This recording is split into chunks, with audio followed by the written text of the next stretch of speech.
Let's get started. Welcome to the IACMR Research Seminar Series. My name is Eric Zhao from Indiana University, and I'll be the moderator for today's session.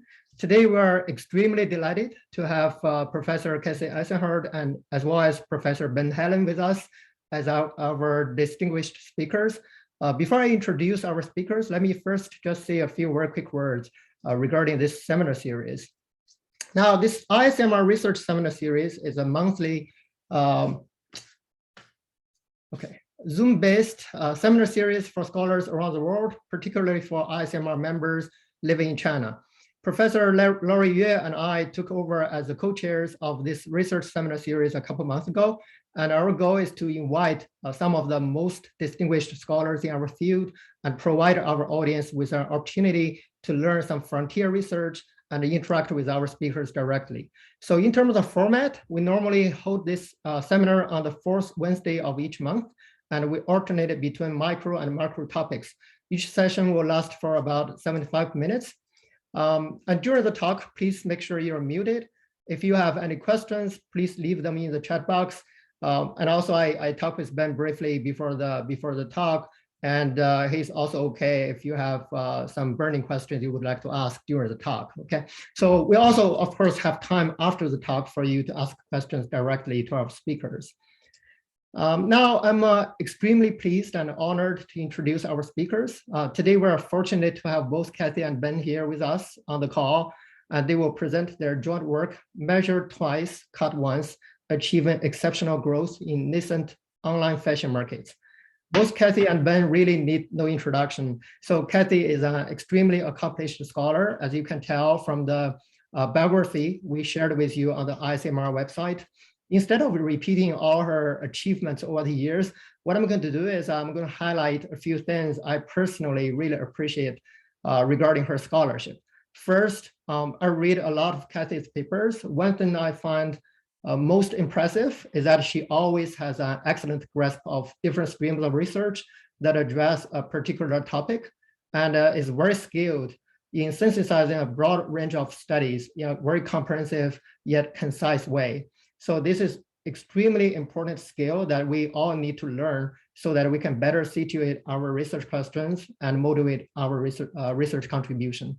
And second, Kathy basically pioneered and popularized one major qualitative research method, which we normally call the Eisenhardt method.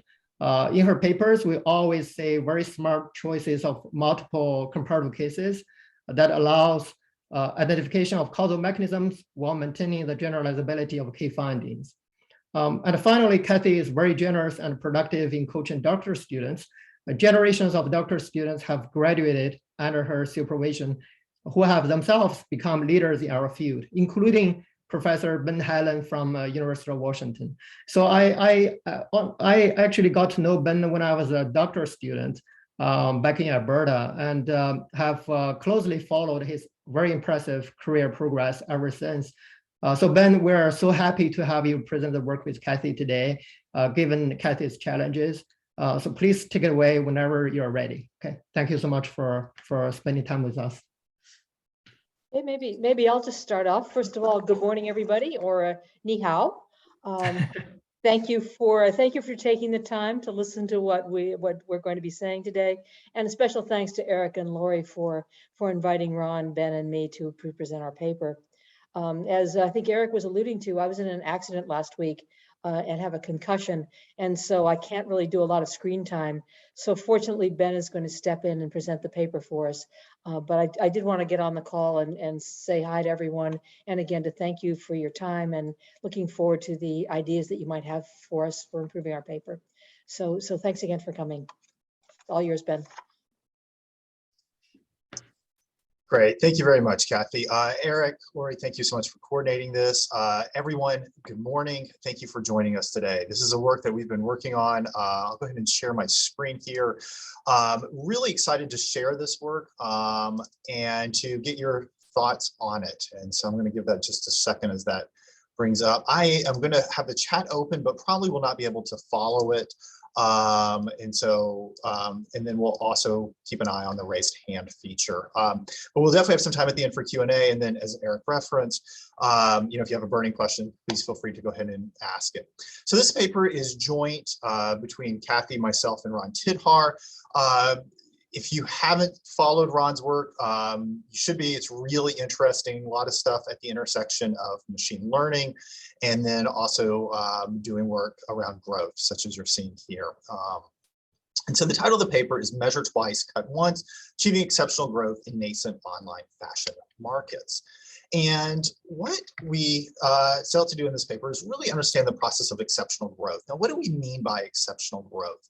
Well, it's those ventures that quickly grow to become publicly sized firms in about a decade.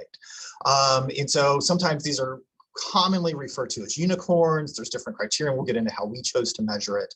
But these are those businesses that start out and become really, really big in what is not that long of a time period. And so, if you think a lot about a lot of the companies that we know well, I think about in the Chinese context, DJI, being one of the ones, that we've studied somewhat, and a whole number of others. I think there's more unicorns in China than there are in the US right now. But these businesses are important. They have a big impact, and it's important to understand how they're built. And it's important for a few reasons. One is that we know that growth has a disproportionate effect in terms of creating new products, markets, and jobs. It's pursued by many entrepreneurs, both because it allows them to have a bigger societal impact and also for the personal wealth. They may often emphasize the societal outcome, but the personal wealth's an element in that too. And then it's also, if they're looking to raise money, especially substantial amounts of money, the investors are generally looking for the potential for exceptional growth in the businesses that they are backing. So we know that it's important. It's something that entrepreneurs often care about. Not all entrepreneurs are aiming for exceptional growth, but many are. And then policymakers care a lot about this and support it for regional development. Employees certainly care a lot about how it's achieved as well. What does the prior literature tell us about exceptional growth, or even really just growth in general? Well, there's sort of three streams of literature that are really consider the question of growth, even though it hasn't necessarily addressed exceptional growth. One perspective is what we can think of as the founding conditions perspective. And this was sort of the original perspective, and Kathy and our co-author Kay Schoenhoven, did some really foundational work here, along with a number of others. And so they have this model in their 1990 paper that they call the surfer model of growth, where if you can think about great surfing, it's a combination of needing a great wave, in this case a growing market, and a skilled surfer, in this case a founding team who's worked together and has various other human and social capital that they're bringing together, and then that has this multiplicative effect. Similarly, Scott Chan and Toby Stewart have this great paper looking at MIT spinouts, and they find that these spinouts are more likely to IPO if they start with more patents, founders with industry experience, and targeting larger markets. And there's a variety of other studies in this stream. These studies collectively, they definitely have strong predictive power. We know that these factors matter. But if you look at the predictive power, they're not explaining all the variance. Indeed, there's a lot of variance that remains to be explained. And there's this question of what about the managerial action? What can the entrepreneurs or executives do to, once they start this, given their human capital, given their social capital, given the market conditions, to further increase their likelihood of achieving exceptional growth? So that's one perspective. Another perspective is organizational processes. And so there's been a lot of literature recently, or especially recently, looking at how entrepreneurs and executives can engage in learning and adaptation to help grow their businesses. And so looking at learning processes such as intentional experimentation, trial and error learning, mentoring, observation, and the value of doing these independently or collectively, and then that learning can facilitate refinements and, as needed, even pivots, better adaptation to the landscape or the opportunity. And increasingly, there's also good studies using rigorous causal designs, really further quantifying the impact of these approaches. So, some of the work from Mufo and team looking at, in a random control trial, and then also within the accelerator context, work by Mike Leatherby and others. But a lot of this literature is really focused on growth within the early years. So this leaves this question of how might learning processes relate to eventual exceptional growth, the growth beyond the later years. Does learning still matter? Is this a particular type of learning? Does it look different in some key ways? There's open questions there. So that's the second stream. The third stream that we might consider is that of organizational structure, and that is changing and organizing, as a firm grows, you need different organizational structures. So Chandler, for instance, we think of his classic work about the adoption of the inform amongst very large and diverse corporations. But, you know, that's sort of a management structure. Once you get really big, once you have a lot of different related lines of business or unrelated lines of business. Now, there's also work looking at structures put in place earlier, such as the adoption of administrative roles, and then cultural and formal controls as well. But a lot of this is about how do you manage and coordinate the growth once it begins to occur. So in some ways, it's more about the necessary versus the sufficient conditions about how do you achieve growth. So overall, each of these three streams offers insights into important elements of growth, but it doesn't directly address the question and leaves many questions unanswered about how do entrepreneurs achieve exceptional growth. So that's our question. How do entrepreneurs achieve exceptional growth? And we're going to focus on that in nascent markets. And these are markets that are certain, ambiguous, and high velocity, that they're developing in some key ways that's going to create disruptive opportunities that can really allow for some with the potential of exceptional growth. And then our question is, what can entrepreneurs do to help achieve that? So that's where we're going. Now, given that there's the prior literature has these sort of gaps, we're going to use an inductive multi-case theory building design. And so this is very much in line with the classic Eisenhardt method. And I will absolutely plug to anyone who's considering this method. Kathy has a new piece out this year on the Eisenhardt method. I learned a lot from reading it. It's a great piece, so please check it out. So what we're going to do is it's going to be a theory building design. And so our goal here is to build theory as to better identify what constructs may have an impact and what's the theoretical logic, the causal relationships that link those processes that we're seeking to induct with the outcome of exceptional growth. And we're going to focus on 6 ventures in nascent online fashion markets. Now, why focus on online fashion markets? Well, I want to be very clear here that we're not looking at fashion brands. So this is different. These are about businesses that are providing fashion, selling goods related to fashion in some different ways. And the industry went through a lot of significant disruption about this time period. There were new technologies, secure online payments, cloud computing, machine learning. There are new shopping patterns. There's comfort buying online. There's the sharing economy. There's the comfort purchasing on mobile devices. And there's also new marketing channels, social media, online targeted ads, so forth. And so all of this collectively indicates that there's this disruptive shift that's going to create the opportunity for exceptional growth companies. Now, why pick online fashion particularly, beyond the fact that there was undergoing these changes? Well, a couple of reasons. One, there were multiple business models that emerged that all had different economies of scale around this time, all of which led to some exceptional growth. And so by looking across these different business models, these different economies of scale, we're hoping to increase the generalizability of the theory. Second reason is the operational complexity, that there's non-trivial cost structures. And so this is, versus something like software, but a lot of modern business models, even software, they've shifted to software as a service. And so the cost structures have gotten more complex, and we think this helps exemplify that. And then third, it's recent. And so that enables us to do in-depth firsthand data gathering. And Ron did this and avoid the left censoring issues. Now, how do we sample? Well, we used a theoretical sampling approach. That means we selected the individual cases with the goal of adding theoretical insight versus trying to be a random sample of the population. So we're really, because we're looking to engage in that inductive multi-case theory building, we were very particular about thinking, okay, how do we sample to best shed the light? And so we knew what could lead to early growth. And so we wanted to sample on businesses that had all achieved a degree of early growth. In fact, these were all successful businesses. But what we did is we selected across 3 different business models, pairs, where one pair achieved exceptional growth and one was successful, but not as successful, didn't have that exceptional growth. And so these 3 business models are as follows. There's retail, where they would buy wholesale and sell with predictive styling to online customers. There's rental, where they would acquire the inventory and rent out to online customers. And then there's the marketplace, where they're matching secondhand clothing sellers to online buyers. And so there's commonalities, both in the broad industry and what sort of enabled these. The business models are different. The economies of scale are different. So the first one, there's a lot of potential for data science. The second one, it's about utilization, logistics is really key. And then the third one, it's the network effects. Now, all had substantial early success, so 10 million in annual revenue, $40 million valuations, all founded 2009 to 2012. We didn't sample on the founders, but many of the teams did have elite MBAs.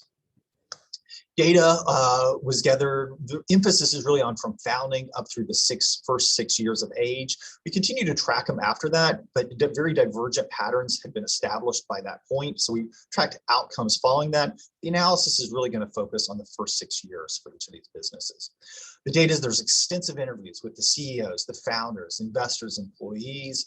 We also did some consumer tests of these as well. There's archival data, so interviews, articles, press releases, blogs. Given that all these ventures had a degree of success, the entrepreneurs were often interviewed along the way. And so you can sort of watch these public interviews, how things track. And then, obviously we had the original interviews to really triangulate and make sure we understood what was going on. Overall, there was 103 interviews, 45 original, 58 public, over 1,000 documents, 5 teaching cases. So here's the sample. And so you'll see the 6 businesses, the 3 pairs, 1 pair's in retail. We're using pseudonyms. We promise confidentiality. One, it's very clear that's the one that really achieved the exceptional growth. The other name, this is the pair comparison. I want to be clear here. All of these were successful businesses, compared to the broader population. But so in retail, we're comparing Style Star and Style Stuck. In rental, it's Rent Royal and Rent Rec. And then in marketplaces, Market Magic and Market Mess. You can see some of the descriptives there as well. I'll just note with the marketplace, that was an interesting one where Market Magic really had a turnaround situation where they got off to a good start. It had some trouble, changed some things, and then things turned around from there. What I'm going to do in the paper today is I'm really going to focus on the examples from the retail and the rental sectors, but I'll talk briefly to how it sort of generalizes to some of the other context or business models as well. Now, how did we measure exceptional growth? Now, you recall at the beginning that we defined exceptional growth as growing to about a publicly sized companies within about a decade or so. Now, there's different ways you can measure this, and they all have their advantages and they have their trade-offs. And so what we did is we used a triangulated approach. So we did look at the valuation, something a lot of the press emphasizes and entrepreneurs emphasize and investors emphasize is, does a business achieve $1 billion valuation? And so we looked at that. We also looked at, did the business eventually IPO? We looked at the revenues at different points in time. We looked at firm level profitability. So again, it's this triangulated approach to really ensure that there was growth here and that there wasn't simply sort of manipulation or something on one dimension and not on others. And again, what we saw is that one of each match pair had exceptional growth and the other did not.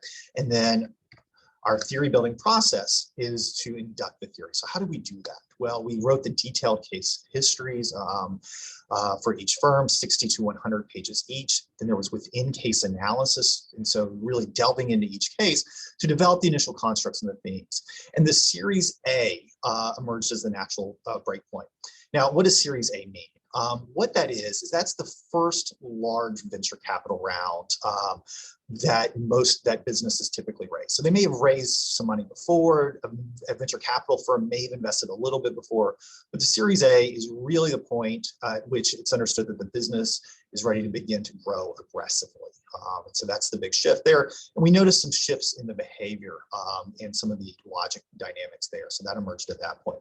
And then the third element was engaging in the cross-case analysis. And so making sure the comparisons within each of those business model pairs, and then beginning to do comparisons across the different pairs. So looking to say, hey, here's this difference in the retail pair.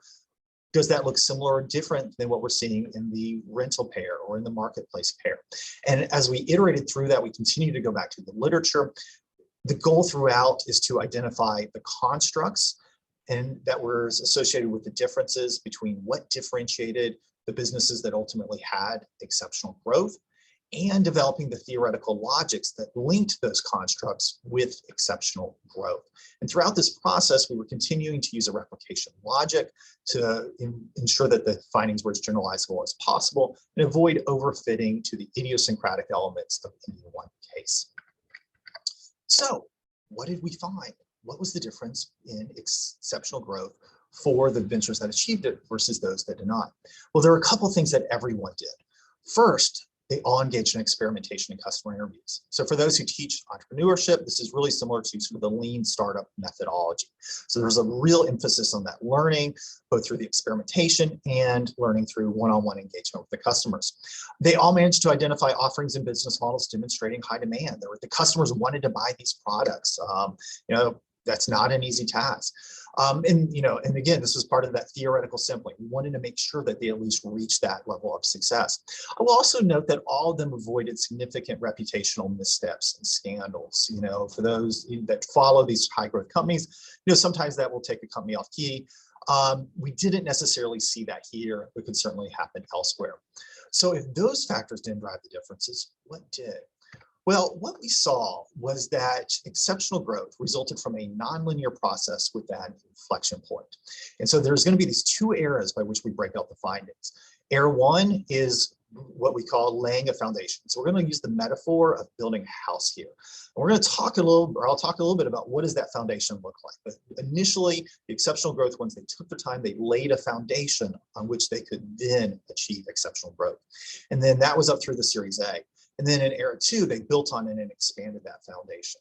Now, let me dig into what that really means and elaborate those findings. So in era one, the focus at a high level, referred to as laying a foundation of profitability. So what the ventures that eventually achieved exceptional growth did was the following. They focused on profitability at the unit economic level. So in other words, they realized, they said, okay, what's the core transaction? And is that going to be profitable? Second thing they did is they engaged in broad learning, okay? And so this included both looking at the unit economics as well as what the entrepreneurs and investors in this space often refer to as product market fit. That means were customers interested in buying this product? But they're looking at other dimensions as well. They're looking at scalability. They're testing several different aspects of the business, more likely to explore alternatives. And then the third thing they were doing was that they were actively delaying growth, okay? So doing three things. They were focusing on profitability of the unit economics, they were engaging in broad learning, and they were actively delaying growth. In contrast, their paired counterparts, the ones that were successful but didn't ultimately achieve that exceptional growth, they focused on revenue growth, okay? They focused on growing the customer base. They didn't focus on that profitability at the transaction level early on. They were narrow in their learning. Okay, they really focus on what they refer to as product market fit. And again, that is the ability to sell to customers and to have growth in the revenues.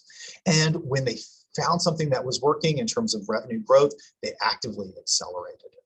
So let me dig into the examples here. Yeah, Lori. Hey, Ben, that's really great. I have another question on the theoretical sampling, but I wait there till the end. When we have the general discussion.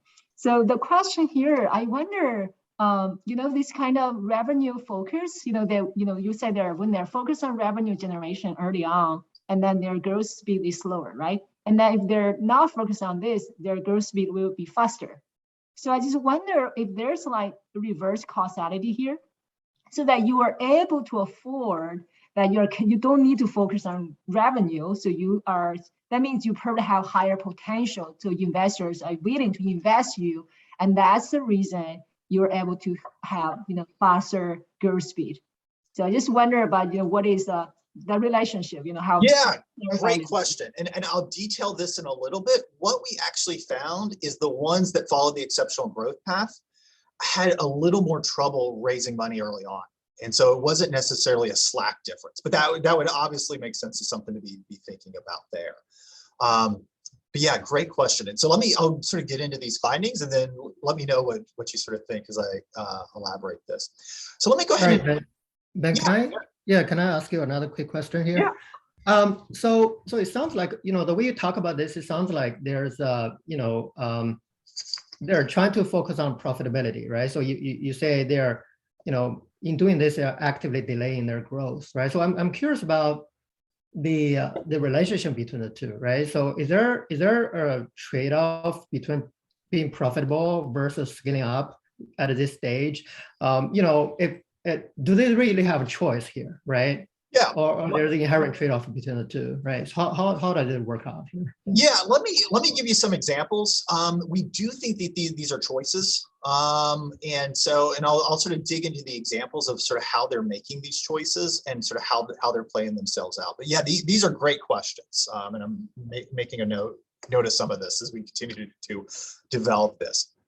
So let me move on to some of the examples. So I'm going to start with the exceptional growth one. And where I'm going to focus on for the era one is the retail venture. So I'm going to contrast Style Star and Style Stuck. And so let me start with Style Star. So this is the exceptional growth. And so it's a retail business model. And what they're looking to do is do personal styling. So they're going to help pick the outfits out for people and then sell them those goods. And it's a substitute for offline personal styles. And so the initial concept is that customers would fill out a style survey and creating their preferences. They would then figure out, what to recommend. They'd buy the inventory, they'd mail the stylist choices to customers. The stylist would pick it out. Customers purchase what they like and return the rest. Now, as I noted, we've had these three differentiators with the exceptional growth ventures. They focused on the profitability of the unit economics. And I want to be clear here that this is the profitability of the core transaction, not of the firm itself. And so what they're really thinking about is that for every time they're doing selling a good or a given offering or providing a service, are they making money on that? And the emphasis here is also not on the amount of money, but to what extent is the business prioritizing figuring that out? So that was the first thing, profitability on unit economics. Second thing was the broad learning. The third thing was actively delaying growth. And so let me sort of step through how they did each of these things. In terms of the profitability, the unit economics, they talked about how they were looking at, customer interest, what was often referred to as product market fit in this context, in addition to the unit economics. So the co-founder said, from the outset, they wanted to figure out things such as, are women okay with things showing up at their door that they don't pick out? Do the economics work? Will we make money? Okay, and so there was that very, when they talked about it, the financial aspect of that core transaction was right up there with, are customers going to be interested? Do we have product market fit? Now, in terms of broad learning, what they did is they really looked out to test the business on a variety of different levels. There was more experimentation around alternative choices. So let me dig into those. So one thing they did is they experimented with a simple survey. And the goal here was, to the extent that they could use a survey to help guide their styling, that would reduce the need for elaborate interaction between the stylist and the customer. That could really drive down unit economics. So the co-founder said, I discovered you could actually learn a lot from somebody. Do I have to be with you in person to understand your style and who you are? Or can I do that through a survey? And I felt pretty confident you could do it through a survey. And so they tested that really early on. Is that going to enable those unit economics that they're hoping for? Another thing that they experimented with is they recognized, well, we're shipping these goods to people. If they only buy some of them, we've got to pay for them to mail that box back and mail some of the goods back. And so they said, well, how can we solve this? And so they tried out a 25% buy all discount. And the executive said, if you buy all the things in the box, you get a 25% discount. It was really just acknowledging, hey, if you buy it all, we don't really have to pay the shipping back. So we'll share that with you. They also started to think about, well, if we're mailing clothes to people, what if someone's trying to scam us? And so there was this theft concern. So they started thinking about, well, how can we solve that? And so they tried this $20 upfront fee. So they tried the fee and found not only does that help alleviate theft cost, but it also helped lead to better customers, helped reduce an adverse selection. So you're both, reducing cost from the loss, and you're increasing your sales through that self-selection and the filtering.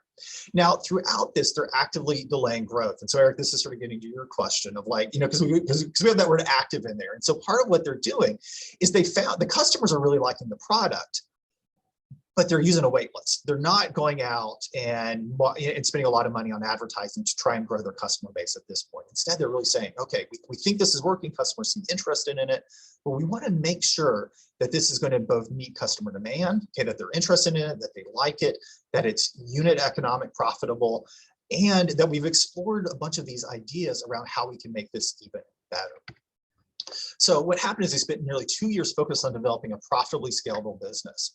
So they figured out how to make it more profitable at the transaction level, so that $20 upfront fee, which increased revenue. They identified levers for growth. The customers love the service, 25% buy all discount. but it took them longer to get there. And so, Lori, I think this is sort of getting to your point. They were slower to raise a Series A versus the matched pair. And there was a lot of rejection along the way because the investors were, and one of the things the investors were really looking for was the growth rate of the revenue. But over the long term, they had a lot of success. They IPO'd 8 years after founding. The core transaction was largely the same as the one identified in Era 1. The profitability over the long term, but this is, I want to emphasize over the long term, so we get into Era 2, allowed more organic growth, but even more important, made it easier for them to raise funds later on. And the learnings in Era 1 laid a critical foundation for then guiding core capability investments in Era 2, which I'm going to get into in just a second. Okay, so that's Style Star.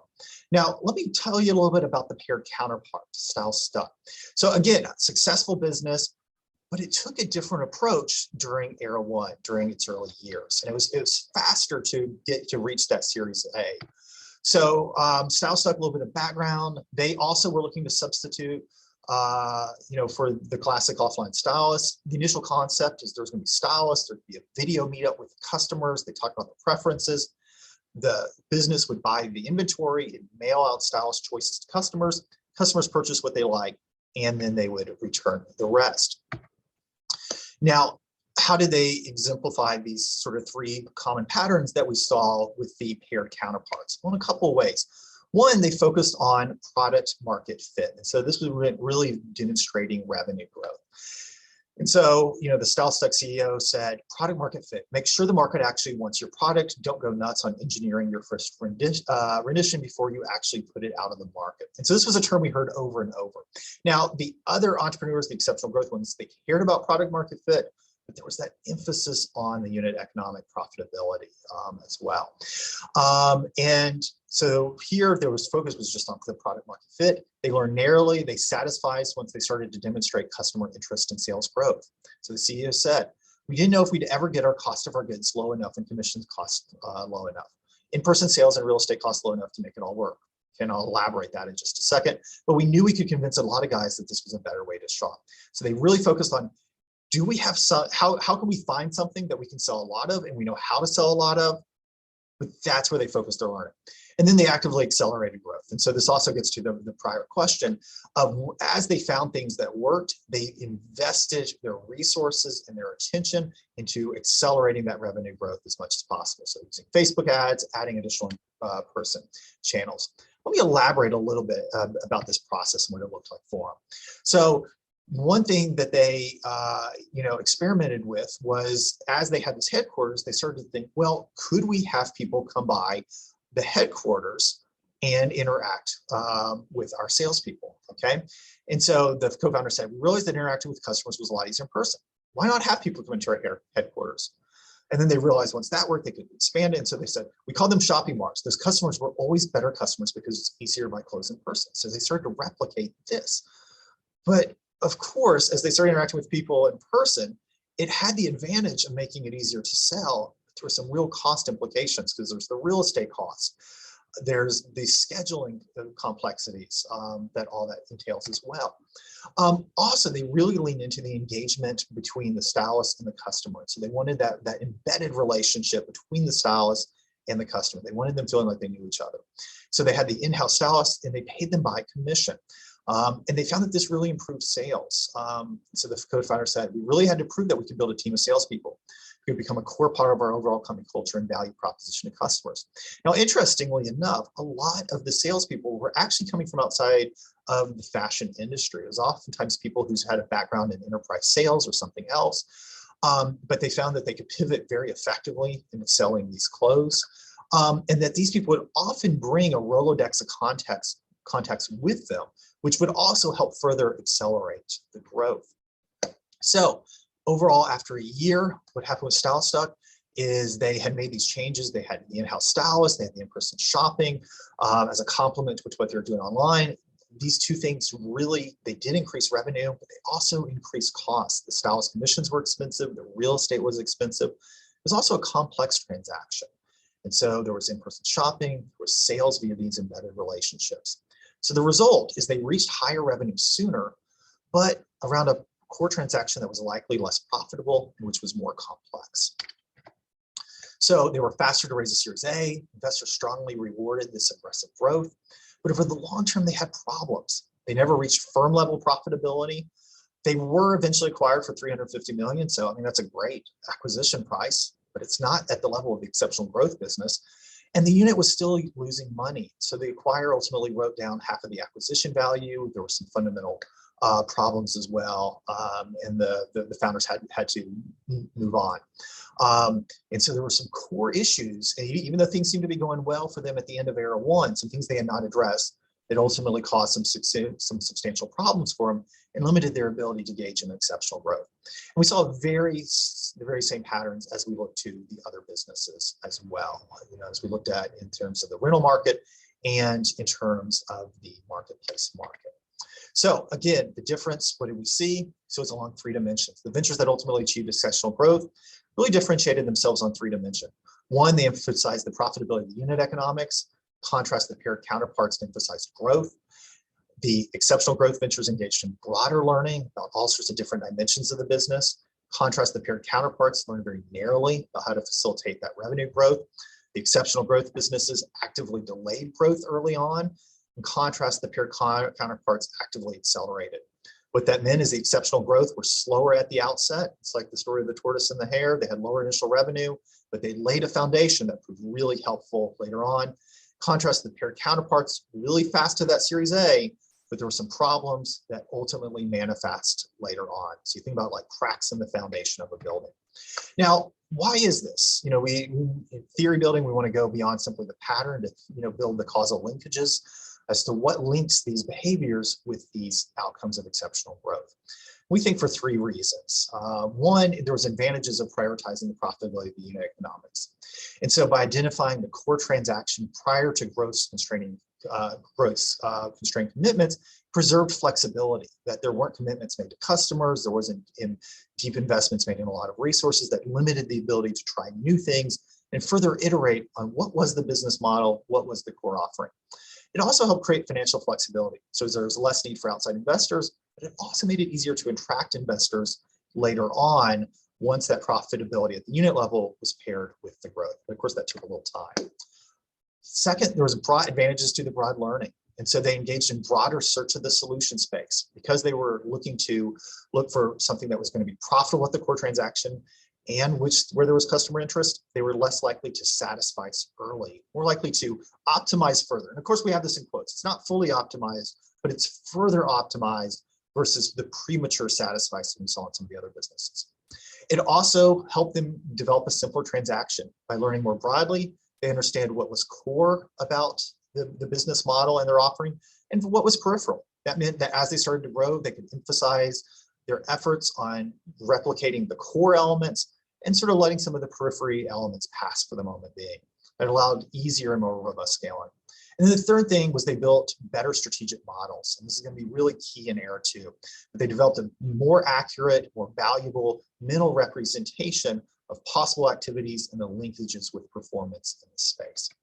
And then the third thing is that by actively delaying growth, that again helped preserve that flexibility. What we also found is that growth introduced its own challenges. And so to the extent that they were investing a lot of money in growth, that created new challenges of onboarding customers, accelerating the operations, and all that took managerial time and attention, as well as resources away from further exploration, further improving the model. So that's era 1. Now, that's up through sort of Series A. That's what we refer to as laying the foundation. What I now want to tell you about is era 2, and that's building on and expanding the foundation. But let me pause right there. Eric. Yeah, so Ben, before you move on to the second era, so I'm just curious, like, do you observe any cases like truly exceptional companies, right? So who can do both, right? Even in the first era. Yeah, that's a great. Or instead, you just say like either profitability or growth. Yeah, and I want to be clear here that it's learning it's profitability as a learning as a learning goal, not. And so I mean, it could be that you go in. We didn't see it, but we could hypothetically imagine that you're going in with this. I'll just back it up so we see the finding. And you manage to find something where the unit economics are great really quick. And, now then there's the question of how much additional you still would want to test all the different elements of the model, but to the extent that you found something that customers were interested in really early, and where, there was customer interest, that would accelerate the process that much faster. So it's not necessarily about the time period, it's more about the correct criteria and the objectives that you're looking for.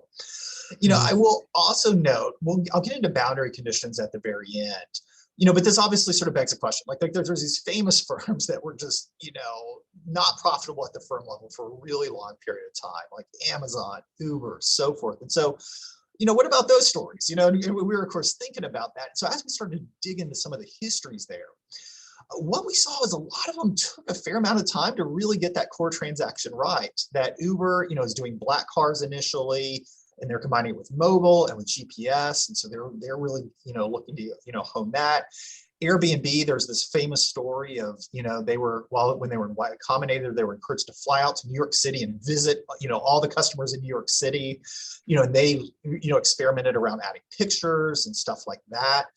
And then Amazon, it really seems a core focus on that transaction of shipping books early on. And then what they were largely doing was subsidizing these other lines of business. So I do want to emphasize that a lot of business that we think of as famously unprofitable, actually, as we've dug into the story, seem to be following this model, but there is a difference between profitability, the unit economics versus the firm level. Right. Yeah, this is very interesting. It actually reminds me of the whole idea of, Clay Christensen's idea, right? Disruptive innovation, right? So the whole distinction between sustaining versus disruptive innovation is, in order to nurture this emerging technology to be disruptive, you want to be very impatient for profit, but very patient for growth, right? So essentially, they are trying to encourage these companies adopting these emerging technologies to reduce unit cost as soon as possible, really try to turn it into positive profitability, as soon as you can.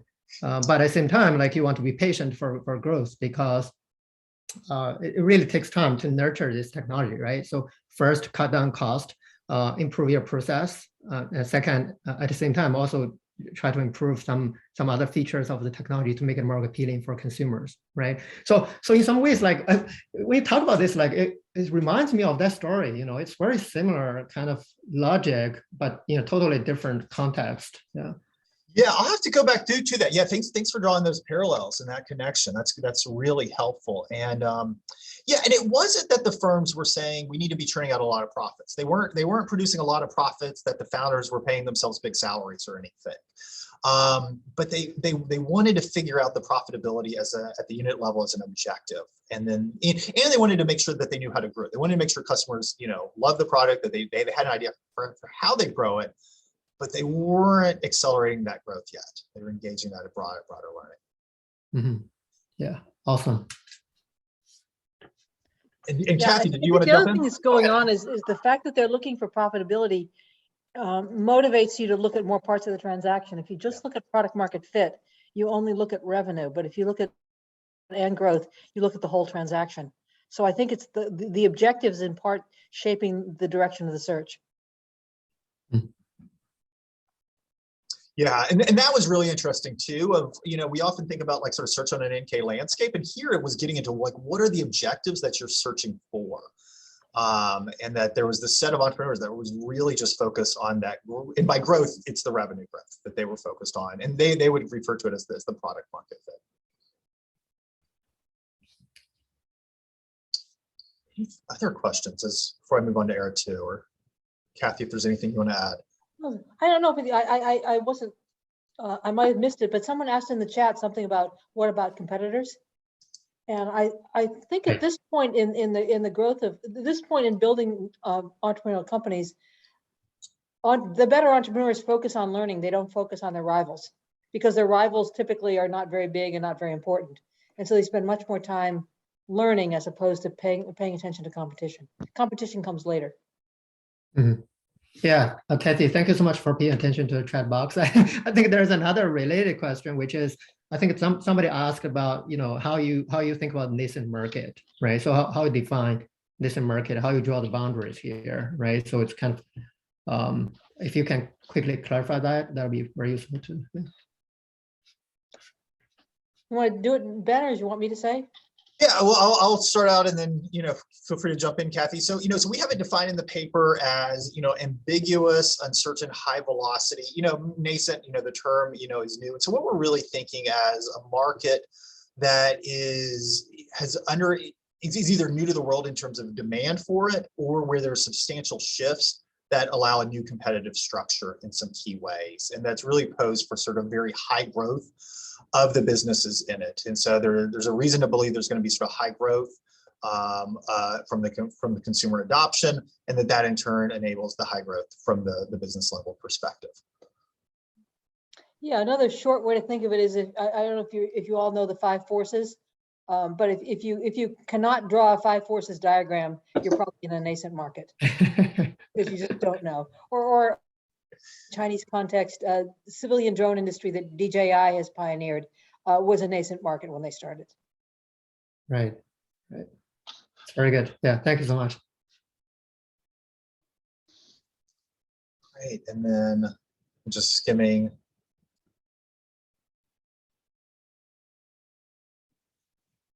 Yeah, and then there was a question sort of broadly about, sort of the theory building approach. And so one reason we've used the multiple cases is to try and enhance the generalizability, to avoid sort of overfitting to idiosyncratic elements of any one case. But it is very much a theory building paper. And so, there's always the opportunity to go sort of test this and explore, its generalizability across a broader sample. There's also the possibility for equifinality as well, that there may be other paths that we didn't happen to observe that these ventures were using, but what we were looking for was the common patterns within this broad industry across these 3 different business models that really led to exceptional growth. And then the other thing I will also note, as we are drawing those causal linkages, it's that iteration between not simply the replication, but also really engaging with the literature to really try and theorize, are there, good theoretical reasons that we would expect this causal relationship between these patterns and this outcome of exceptional growth. Mm-hmm. Yeah, and that's why that slide that Ben showed that had why it would be true is so incredibly important in theory building, because you can see relationships everywhere, but to actually have an underlying understanding of why it might be true is really at the heart of theory building.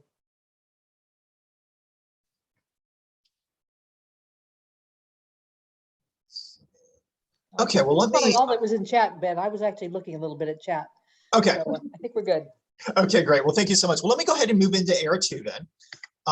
And so I'll jump back through that why. Okay, and so building on and expanding the foundation. So we've used this metaphor. It's like a house. Now, you can imagine that, okay, you're building something like a house or a building. Of course, you want to be on a solid foundation. We've talked about what that solid foundation is. It's a transaction that's profitable at the unit economic levels, and that you have reasons to understand this is how we're going to be able to grow it. Now, then what does building on it exactly mean? Is it simply a matter of once you nail it in era 1, you then scale it, or is there some additional complexity to it? And we found out there is some additional complexity. And what we found is that it's a nonlinear process. And so what the exceptional growth ventures did in era 1 is different than what they did in era 2. Specifically, it's different in a couple of ways. So the exceptional growth ventures, as they moved into era 2, they focused on the profitability and the growth. And so they wanted to grow in a way that was profitable. In contrast, the peer counterparts, they focused on the growth. They continue doing really sort of the similar thing to what they've been doing before. The exceptional growth ventures, what they also did in era 2 is they started to invest in core capabilities. Now, what do we mean by core capabilities? We mean bundles of complementary activities that were strategically valuable. And by strategically valuable, that means they either enhance the unit economics or it helped create opportunities to profitably move into adjacent markets, and which were rare and difficult to imitate as well, inimitable. So using that sort of RBV logic. In contrast, the peer counterparts, they made limited investments in core capabilities, or if they started to build them, it wasn't in ones that necessarily had as much strategic value. So maybe things that were important, but not necessarily big differentiators. And then the third thing that the exceptional growth ventures did is they really relied on strategic mental models when making those long-term investments in core capabilities. And I'll talk about that in just a second. In contrast, the paired counterparts really continue to emphasize experimentation as a key decision-making structure. And it wasn't that the other ones didn't use experimentation, but that the paired counterparts really relied on it for a large number of their decisions. They often refer to it as growth hacking. And so they run these experiments, these A/B tests, see what would work, and then make very quick changes to try and improve sales or something else. So let me dig into the examples here. I'm going to start out again with the exceptional growth ventures. And here I'm going to focus on the rental sector. And so I'm going to contrast Rent Royale and Rent Rec. And that sort of shows you some of the differences in their eventual outcomes. Well, Rent Royale, it's a novel online rental business model. And they're going to buy fashion and then rent it out. Okay, and so they're buying the core garments at wholesale prices and then rent them to customers for 2 days at 10% of retails for the initial idea. And, you know, as they moved into Air 2, they talked about, you know, their approach to scaling. And they said, if you scale properly, it's sustainable growth. You have to have good economics. And so what differentiated the exceptional growth businesses here is that there were a variety of ways they could grow, but as they looked to grow, they really wanted to make sure that they were not going to undercut their unit economics. And so they wanted to make sure that they were going in a way that helped preserve those attractive unit economics they had identified in Era 1. So it's that emphasis on dual emphasis on profitability growth, but they are growing throughout the process. Okay, so you have to actually build and grow the business. Second thing they did is they made long-term investments in building a core capability. For them, it was around reverse logistics. But what do we mean by long-term investments? Well, long-term investments were investments that it took oftentimes at least a year, maybe 18 months, maybe a little longer, before they really begin to see the positive financial benefits of this. And so they had to be willing to make ongoing financial and investments of the capital and attention in building up these capabilities. And so the entrepreneur here recognized that what she called reverse logistics was going to be key. And so she said, this is the CEO, when I launched Rent Royal, I thought I was launching a marketing company or a brand company. I realized, no, the experience of rental is actually, most importantly, the logistics. If the logistics aren't perfect behind the order, I'm not able to sell you anything. So I realized early on that we couldn't outsource technology or operations, that we would have to build everything from scratch. And she goes on elsewhere to elaborate how it's really reverse logistics. And what does that mean? What's the process of being able to ship it back? So customers would have these clothes, they're renting them, but then they have to ship them back.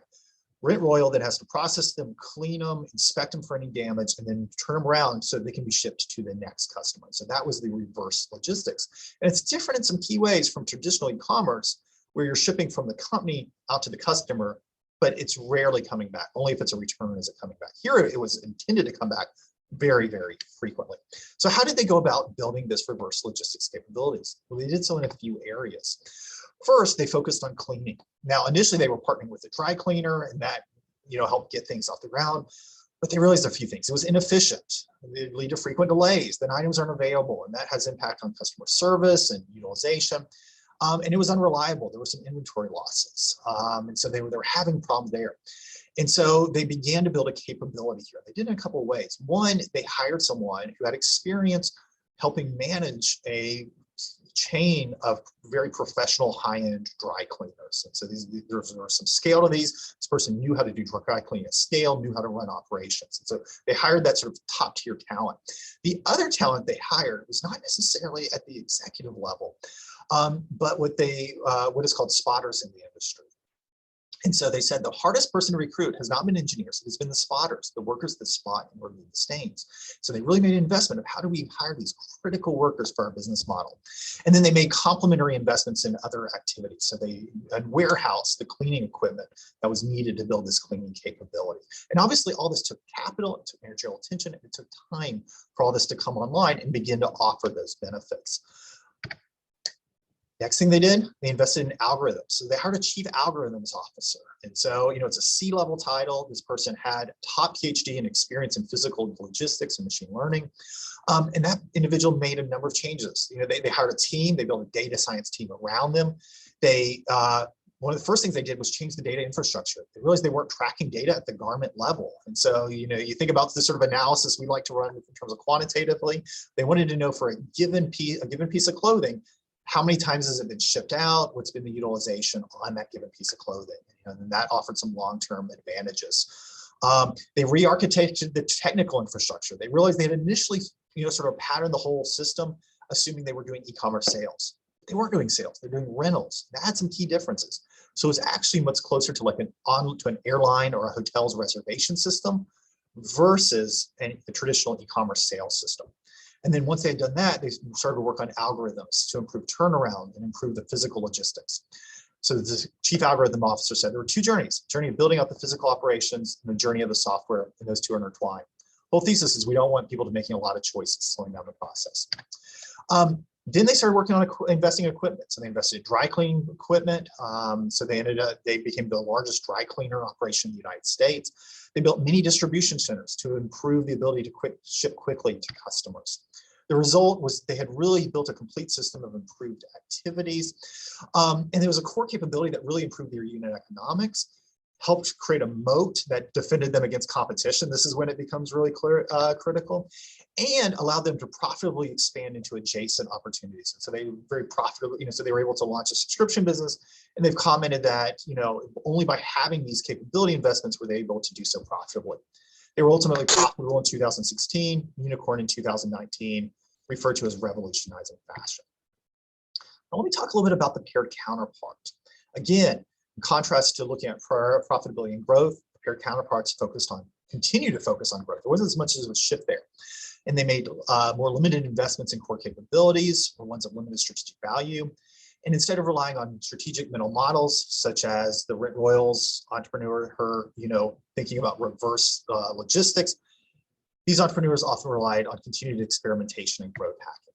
So let me give some examples with the RentRec, the paired counterpart. So again, it's also in the rental space. They buy it. They would have customers pay a monthly subscription fee. Customers would then receive 5 items styled by RentRec for unlimited rentals. So they also had a more complex transaction that emerged from Era 1. And so you'll see they sort of were quicker to get through Era 1, but the resulting transaction was more complex and probably more challenging unit economics. So they continued to focus on immediate revenue growth. They said all we were focused on was growth. In terms of capabilities, initially they're talking about, it's really that continued focus on growth. So they talk about Facebook ads, TV ads, grassroots marketing, but the VC said, nothing that was total rocket science. At times they started to think about reverse logistics, but they didn't necessarily hire top talent in data science or in terms of cleaning specialists. And looking back, they've expressed some regret about this. The governor said, if we were to go back in time, I'd look for more relevant people to bring on early on. They did recognize, hey, we need a warehouse, but they put that warehouse right near the corporate office in this really high cost area that turned out to be really far from the majority of the customers. So they're having high physical cost for the physical space. They've got high labor cost, and then this is incurring these really expensive shipping back and forth from where the customers are. And there's a lot of critique about this retrospectively. And so, and they think about that, and then they lose focus and return to sort of doing the growth hacks. And so after a while, they have this one distribution center.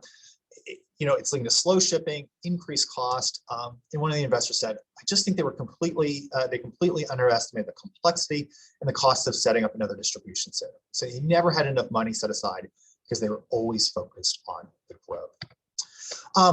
And the board was putting pressure on them to fix the underlying issues. And so one board member said they would never get to unit economics that made sense. When you added up all the costs, including the customer acquisition and then including the shipment cost, the business wasn't really a repeatable business. So you have this core transaction with challenging unit economics. And what happens is they're growing, and that's making the profitability challenges even more pronounced because the capital needs are increasing.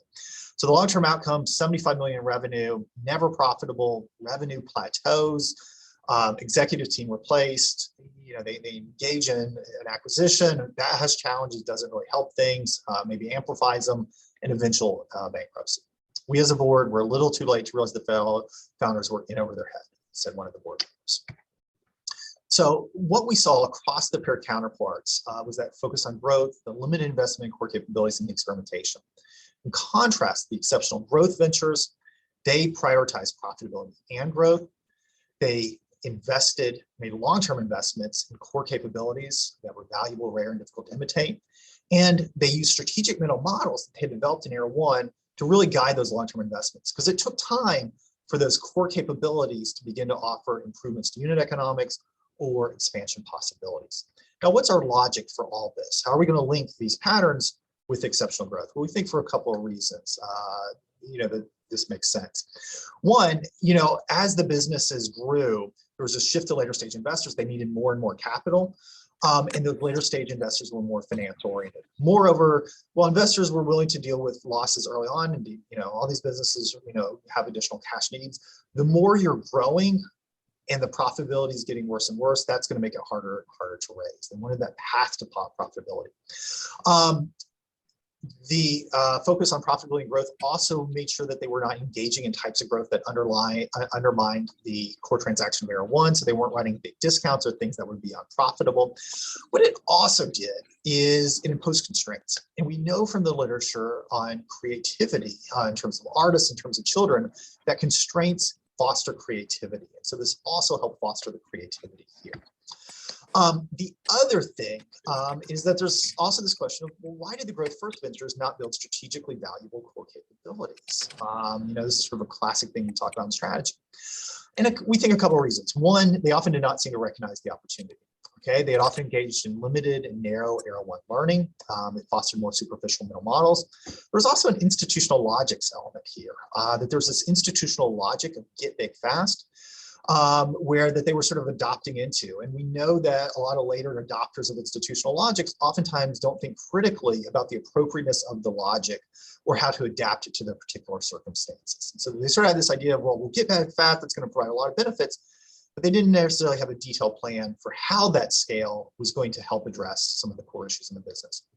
And then finally, there was an addictiveness of growth. That early growth had been rewarded by early stage investors, to sort of get to Lori's point, and that seemed to reinforce. And to me, I always think of those board members who are then pushing, the example we gave with the rent rack, of saying, no, you got to address the unit economics now. But those entrepreneurs have been rewarded early for that really fast growth, and so that seemed to create challenges in making a shift there. So those are the core patterns of the findings. Since I'm near the discussion, let me go ahead and sort of move into the discussion, and then we'll open it up to Q&A. And so what are some of the takeaways from all this? Well, we began with the research question of how do entrepreneurs achieve exceptional growth in nascent markets? And what we observed with these three pairs of ventures is that exceptional growth is a nonlinear process. And it depends on as follows. In era one, it's about laying that foundation. It's about focusing on the profitability at the unit economics level. It's about learning broadly about all sorts of different aspects of the business and really seeing how it can be improved. And it's about actively delaying growth to help enable that search for the profitability and the learning broadly. But then once that profitable core transaction is identified and something that can be grown, there's a shift, and that's what the shift to era two. So then it was about profitability and growth, and it's about making long-term investments in core capabilities guided by those strategic mental models. Unifying theme, exceptional growth is it's about building a foundation. So you need a foundation of profitability of the core transaction, and that small cracks in that initial core transaction can amplify under the weight of growth. Now, what are some of the boundary conditions? We talked a little bit about this earlier. We often can think of many famously unprofitable ventures, but as we dug into their examples, many of them took time to really identify a highly profitable core transaction that they could scale. And so here I want to highlight, the difference between the profitability at the unit economic level as an objective versus necessarily profitability at the firm level. None of these firms were looking to, produce or throw off a lot of cash early on. Now, some nascent markets are obviously going to be capped by size. And so, not every nascent market is ultimately going to be big enough, but here we think the framework can still be relevant for relative growth. Now, what about this the question of where scale economies are especially strong? Now we did have a marketplace as one of the businesses that was the turnaround.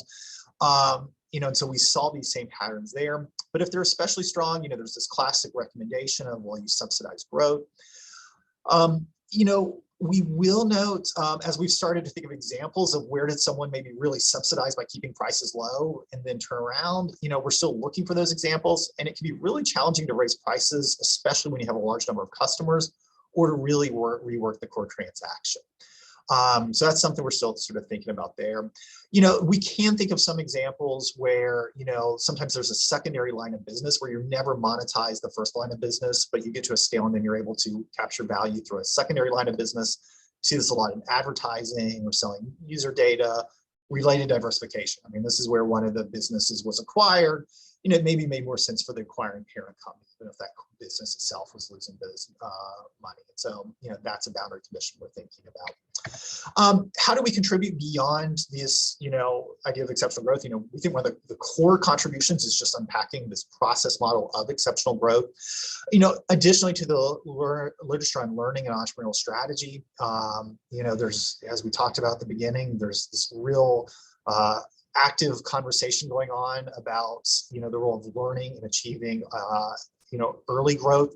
And here what we think we contribute is two things. One, that early learning is more critical than previously recognized, or even more important. We always knew it was important, it's even more important. And that's because it develops that foundation that's going to drive the exceptional growth. And then the second thing is that it's also more dangerous, that if you continue to emphasize experimentation as a key learning mechanism, the entrepreneurs often call it growth hacking, that can impede the willingness to make long-term investments that really rely on mental models. And so there is this paradox there that entrepreneurs need to think of, that all that experimentation, the deep engagement with customers, it's critically important. But at a certain point, you got to take those learnings, you got to abstract them, you got to build the mental model. You got to be willing to act on it in ways that you're not going to be able to experiment with in the short term. And then the other area that we think this paper really offers contributions is to the literature on entrepreneurial strategy and strategic mental models. So there's this renewed conversation on mental models and entrepreneurial strategy and strategy more broadly. And here we think we offer some contributions around how do entrepreneurs improve mental models beyond analogies and ideologies, the importance of profitability as an objective, exploring broadly versus quickly satisfying, and also the role in building mental models to help guide long-term investments. That it's not just about short strategic actions, but also about making longer-term strategic investments. So in conclusion, growth solves many problems, but unit economics, at least in this case, isn't necessarily one of them. Prioritizing growth while hoping for economies of scale did not work. And re-engineering unit economics for business operation at scale is brutally hard. Thank you so much for attending this morning. We'll go ahead and open it up to questions. And thank you for everyone who's been asking questions so far. And I'm seeing a lot of stuff going on in the chat, and so I can't wait to sort of dig in there. But let me go ahead and stop sharing. And again, a very big thank you. Right, excellent work, Ben. Thank you so much for presenting the very interesting paper. We do have a few minutes, about 7 minutes for discussion. So if you have any questions, feel free to unmute yourself and ask your question directly to Ben and Kathy. Or we can look at the question in the chat box as well. Yeah. I just have a very quick comment. Actually related to the Amazon, you say it's a non-profitable, unprofitable initially, but however, being able to pursue the kind of growth model. Actually, I listened to one of the interview of Jeff Bezos. So what he said is that although outsiders may see Amazon is unprofitable, right? And they're not doing well, but internally they see a lot of data about their core competency is really building. So they see insider the Amazon, they see a lot of things outsider cannot see. So that although his company not making money, but he's very confident that his company is on the right track in building up the core competency. So I think that's very consistent with your theory, that you're not building up the core competency is very important for this fast growing, very successful ventures eventually to be able to succeed in the long run. Lori, that's fantastic. I'll follow up, but that's a great example. So I really appreciate that. Right. I think Wei, you have a question, right? Yes, it's a fantastic research, really interesting. I haven't been able to sit in more than 1 hour talk without being distracted. So great research, really interesting. I'm actually a little, very impressed by how you pair the company, a good company, a successful company versus a not so successful company. I wonder how you get those not so successful companies to talk to you, and what's your experience, talking to the executives or board members of those failed companies and get them to open up to you.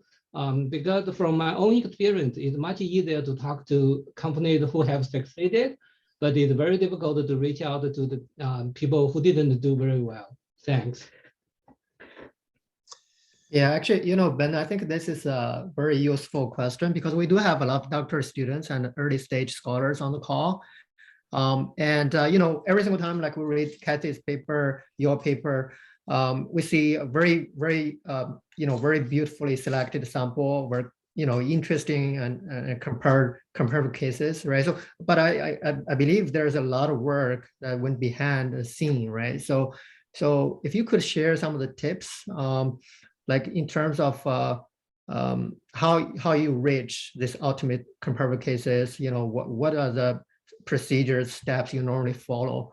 That'd be really useful, I think, for this audience. Yeah. Kathy, I'm seeing that you're unmuted. You want me to jump in? Well, or I'm happy to. I just wanted to make sure I wasn't going to. No, go for it, Ben. Yeah. So I mean, so first off, it's a great question, and the selection of cases is so critical. And so I think, you know, a big thank you to Eric for, you know, in a way for highlighting that. And again, I'm going to plug Kathy's, you know, 2021 piece. You know, definitely check that out. You know, there's so much wisdom and guidance in that. I've been sending that to a lot of people. You know, and so one, really thinking. You know, so this is where the review of the literature is really critical, to also thinking, you know, because oftentimes we know some things, but we have strong reasons to believe there's additional explanations. And so you often think about the case selection as helping to account for almost control for some of those prior explanations. And so that's where that good review of the literature can be so helpful. In terms of getting the buy-in from the companies, and so you know, so confidentiality was promised. And I want to emphasize, all these companies were so successful. You know, I mean, we maybe exaggerate, you know, with these names a little bit, but I mean, a $350 million acquisition, there's a lot, you know, we would love to have our students do, you know, have an acquisition like that. But, you know, and so there's that aspect. There's the emphasizing the potential to give back to other entrepreneurs. The multi-case aspect is often very appealing. Often showing them what a paper may look like in the end can also be a key element for building buy-in. And then taking the time to sort of work with them and to build the trust. And not everyone will ultimately agree. I will find that some of the entrepreneurs that have had the biggest challenges along the way are in some cases particularly eager to participate so they can give back to the next generation of aspiring entrepreneurs. Kathy, anything you want to add? No, I just add there's also a bit of when you, like in this particular study, we looked at several different industries, and we looked at personal genomics, online retail. Online retail had that characteristic of multiple business models, and we thought some successful companies. But there's also a luck aspect to it. Like we came out with this idea of exceptional growth and the matching of a very strong growth company with a very good company. Like there's no terrible company in this study. And that was a luck. And we sort of realized we had the luck of that sample and then exploited that. So sometimes you get a sample and then you realize, oh, I could actually spin it this other way. And that's really what we've got. And it's better than we thought it was. Yeah, that's very good. And also I left the reference in the chat box. You know, do check out the recent paper written by Kathy on this method if you want to learn more. Yeah. I want to ask a little bit, like, why these kind of ventures choose different strategy? It's like Ben and Casey, do you see it's like the logic these founders have? That is the reason they pursue, like, you know, they just want to grow fast and try to figure out a profitability later. Do you think that kind of mantra, that's the reason behind the different strategy choice? Or does it happen to be like that? Yeah, it's kind of people start what they know. So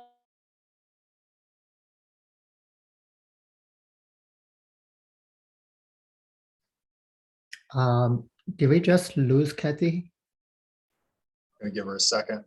Yeah, I mean, great question. It was following on, I think I know where Kathy was going. It did seem an element of they started what they know, maybe a little bit of imprinting, but not through a clear pathway that we could clearly identify of where that logic, why some really bought into this broad logic. We could see this broader logic out there, but not everyone followed it. So I think there's some real interesting questions about, once you sort of get to the profitability aspect, then that sort of, guides, in era one, guided a lot of the other decisions. Okay, we're going to learn broadly about this. We're going to make sure, we're going to, slow down the growth. But yeah, I think the super interesting question that we can't totally answer here. I have some armchair hypotheses, but nothing deeply grounded in the data. Yeah, Nettie. Hi, Ben. Thank you very much for the presentation. It's very interesting, especially like the unit economics concept you raised, because I think that do coincide with what I see from the real world when I discuss with some VC investors. They're also paying attention to these metrics to evaluate companies. So my question is, you discussed that in the early stage, the exceptional growth companies may be performing less well as the peer competitors because they're focusing less on growth.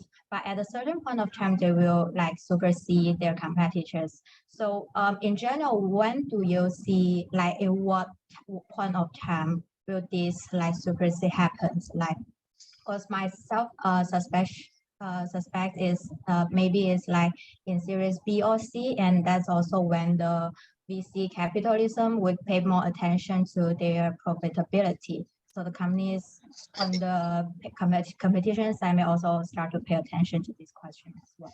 Yeah, I'd have to go back. You can see I'm flipping through the tables right now to look at. It's after the Series A. It is later. But what was happening is they, the capital needs of the ones that had not followed that exceptional growth pattern, their capital needs kept increasing in ways there wasn't a lot of discretion about. They needed that capital because of the challenges around the core transaction. And that really so as that keeps increasing, and then the entrepreneurs sort of realize about, however many months as they're looking to raise around, where everyone was willing to support them up to this whole point, and then all of a sudden it's like, oh, this is getting too expensive with these fundamental economic problems that haven't been addressed. And they're having to make a big change and figure out some things when they've also made a lot of commitments. But yeah, great question. Thank you. And then we're a little bit over time. Yeah. Would you be okay to take another question? I think Xinya raised her hand. Would that be okay? Yeah, absolutely. And understand people may need to, log off. So again, a big thank you to everyone for today. We really appreciate all these thoughts. I'm, writing this down. Yeah, Xinya. Yeah. Presentation. Actually, I have a question about how to splice the whole period into the two stage, namely the area 1 and area 2. Especially, I'm not sure about how to deal with the process data when using the multi-case studies. Thanks. Yeah, so make sure I'm following the question of the decision to split that into that era 1 and era 2. This was something that really emerged from that. That both digging into the cases, especially the exceptional growth ones, and noticing that shift in what they did across, and then making the comparisons within the pairs. Is that because some of them really shifted their approach, other ones didn't. And then it's the replication logic. It's going back between the cases and saying, hey, is this there? Is this the right way to frame this? And it's an iterative process that emerged from. Emerging themes from the raw data. I'm sorry, what's that? Emerging themes from the data. Yeah, and it really is, it's that, exactly right. It's an emergent theme from the data, and this is where going back and coding and recoding. I think that is one thing I would sort of highlight about, the Eisenhardt method that I've picked up, and Kathy, correct me if I have this wrong, but that one of the distinct elements of it is that you're going back as you're doing the replication logic and engaging with the literature and revisiting what the constructs are. And so there's that coding, and it's the recoding process throughout the process, because you're often raising the level of abstraction. You're saying, oh, this doesn't quite apply, or let's integrate this, let's look for this pattern as we bring in this literature. And so that, as the constructs are, you know, they're moving as you're developing and in building the theory from that. And here, that's what said, oh, some of these behavior differences were early on, some of them were later, and then that sort of helps sharpen up that era 1 versus era 2.